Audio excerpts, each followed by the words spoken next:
Hello you, it's me. Welcome to the realm of bad lighting.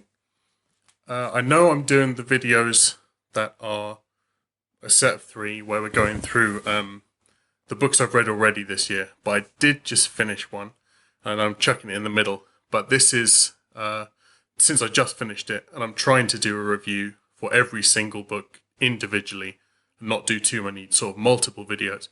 I wanted to do this one because it was so fresh in my mind. I just finished it this morning. It's just 2 in the afternoon now. Yeah, so let's crack on, I guess. The one I'm going to be talking about is Labyrinth by Kate Mosse. This one's been sitting on my shelf for probably the best part of 4 years, 5 years, maybe even longer than that. And it's one that I always see in second-hand bookshops, charity shops that people have donated. And now I know why it's always in second-hand bookshops and people don't want to have it at home. It is about France in the 1200s primarily, where orders from the popes, as if there's more than one pope, orders from the pope and the papal legates, I think is how you say it, are spreading through France, and anybody that is not a specific type of Christian is being demonized, pushed out of the cities, executed for heresy, sort of thing. And the one half of this book is set in Carcassonne, I think that's how you say it, in France, which is a city in which everybody lives pretty much peacefully, side by side, with followers of other religions. And the leader of Carcassonne is being pressured very much from the outside to force the people out of his city, and he's standing up and being like, no, hell no.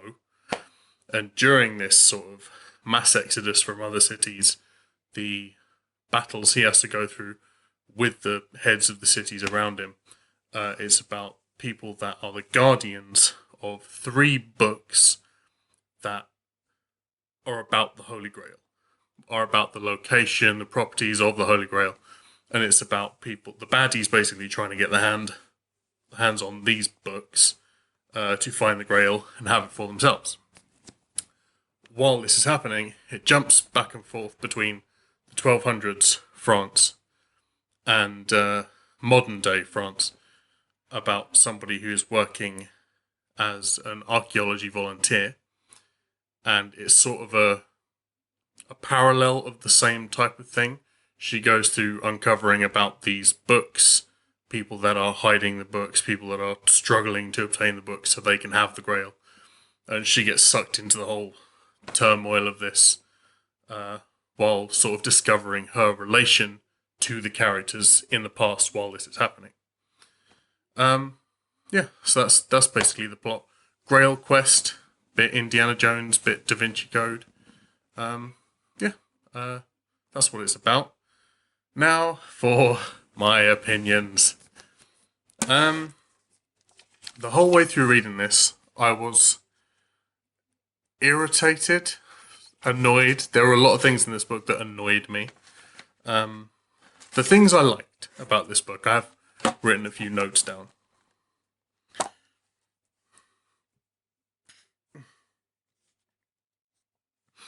I like any book in which there is some kind of battle prep or like preparations for war. I think often a lot of that is a very cool subject for writing about and making passages in the book about. I liked the way the chapters shortened towards the end. It felt like the story was really picking up pace. Like the drumbeat of war getting faster and faster towards the sort of conclusion of the story. The writing style was okay, but honestly, that's about it in terms of the things that I really liked about it. Okay. The things I didn't like. Probably the thing that annoyed me most, just going to pull the camera a bit closer, see if we can get better sound this time. The thing that annoyed me most, and you might think it's picky of me, but when you're reading a book that's, 600, 700 pages nearly, it it is the little things that will start to grate on you. I can understand if a book was set in France and it's written in English as a novel, which sort of implies it's been translated from the way they were speaking back then for a modern audience. But in the passages of the book that are set in the 1200s, they throw in random French words, and it's really odd. I mean, there'll be just passages and passages and passages of English, and then a character will say, "Oui, merci," or like, "Attendez," and it's like reading and having somebody tap you on the shoulder the whole time, being like, we're in France, don't forget," which is it's a bit jarring. But I mean, I might just be being picky. I think this is primarily written for people who have an interest in history, obviously. But I feel like for people that are trying to jump into it, not having a prior knowledge about anything in the book, it may have benefited from having an inside front cover map or just a bit at the start. Usually I don't like sort of lists of characters in the book that's going to come, or here are all the locations and a bit about them. But I think when I'm going into a genre or a subject I don't know a lot about, sometimes that can be really helpful. From here, there's going to be some spoilers when I'm talking about what's actually in there. So if you haven't read this and don't want it spoiled, because a lot of the events that I didn't like or things I didn't like about the characters are things that happen during the story. So obviously if you don't want the book ruined or important bits of the book ruined, don't watch the rest of this. I'll put a warning in the title.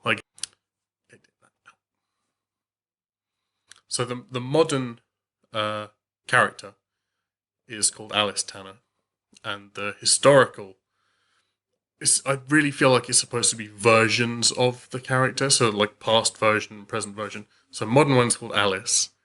The past one is called Alais. Her partner in the past was called Wilhelm, and the modern one is called William. And I really think that is very cheap. It's a very cheap thing to do, and you could very easily draw parallels between the characters and make somebody realize, oh, these two are somehow connected by the actions they take and the attitudes they have as characters. And I feel like the author sort of had to do the name connection because there was no other connection between them at all. And there was very little in terms of the way they were that connected them, obviously. Aside from them being part of the same adventure. Yeah, I feel like that could have been done in a more subtle way. And considering the writing style is good, it feels like the story is really where it fell down mainly. I also didn't like the modern Alice version because she's so dumb. There's a part in the story where she's in a hotel and gets called down to the entrance of the hotel because a lady has turned up who she doesn't know. And she says that so-and-so is waiting for you around the corner in a graveyard. You have to go and meet with him. Hurry, it's an emergency. And she knows that this is at the beginning of when she's sort of getting caught up in the web of these things that are going on. She knows that suspicious things and deaths are occurring around her. And she knows that people are after her, really. So she goes to this graveyard and nearly gets grabbed by two strangers who are waiting there and not the person she was supposed to meet. So she eludes them, jumps over the wall, disappears, runs through the town, gets in her car, drives off. And almost the next day, she is walking through town, bumps into a guy reading a newspaper. And he's like, "Oh my God, Alice!" And she's like, "Who are you?" He's like, it's me, Will Franklin. And she's like, oh, who? And he's like, oh, you were dating that guy way back in school, and we were at a party at the same time back in like 1994. She was like, oh, okay. And he's like, do you want to get a coffee? And she goes with him, gets a coffee, tells him pretty much everything about this stuff, which I'm sure she knows she mustn't be telling people about. And then he's like, she mentions something about the Labyrinth, which is like a symbol that recurs throughout the book. And he's like, oh my God. And it says his face turned white. And he's like, you gotta come with me. She's like, oh, okay. After nearly getting grabbed by these two guys the day before. And they go to this house that isn't addressed, that she's been given by somebody else. And she's like, how do you have a key to this house? And he's like, just follow me, just come in. She's like, her curiosity got the better of her. It's like, do you want to die? I feel like she had unrealistic reactions to things that were going on around her. I think a real person wouldn't behave like... I like to think a real person wouldn't behave like that. But who knows? I don't know. Yeah, the past version, Alais, seemed to have her things together. She seemed like she knew what was going on. She was a character that got on and did stuff. But, the modern day one. No. But saying that, the past version, Alais, did forgive her husband for lots of cheating. And then, even though they didn't see each other for 30 years, she remained super loyal and faithful and said that he was the love of her life. And honestly, he seemed like a bit of a dick. Might just be me. I also wasn't keen on the fact that the stories run so parallel to each other initially, and then right near the end of the book, probably like that close to the end, it skips about 20 to 30 years of the past Alais's life. And I feel like that's something that could have been quite interesting. And I feel like it could have been stretched into another book or just written in 2 short books. Another thing. In sort of the middle of the story, there's a scene where she goes into a chapel and very clearly sees ghosts. She sees the ghost of a woman being dragged away by 2 guys. And it's not like it's a memory. Well, I don't think it's like a memory because she says that she sees them pass through a wall. So I'm like, yeah, they're very clearly ghosts. And that is not mentioned again until right at the end, when she says, when after everything's sort of resolved, she's like, oh, now I'm surrounded by the ghosts of people in my past and the spirits of people in my past, and they're telling me all these secrets, and it's like, that has absolutely no relevance to the plot. And it really, like, when that happened in the story, I was like, oh, okay. Maybe this sort of has fantasy elements to it. Maybe there's some kind of thing in this book that is going to sort of be a bit magic. And there was right at the end a little bit, but not to do with the ghosts, more to do with the sort of the Grail side of it.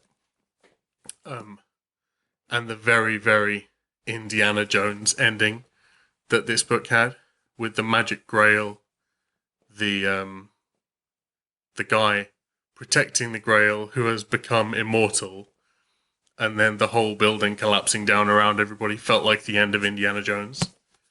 Yeah. That's pretty much it. I'm glad I read it because I've been putting it off for such a long time. I know why people didn't really enjoy it. I know there was a TV series of it that didn't land very well, wasn't very well received.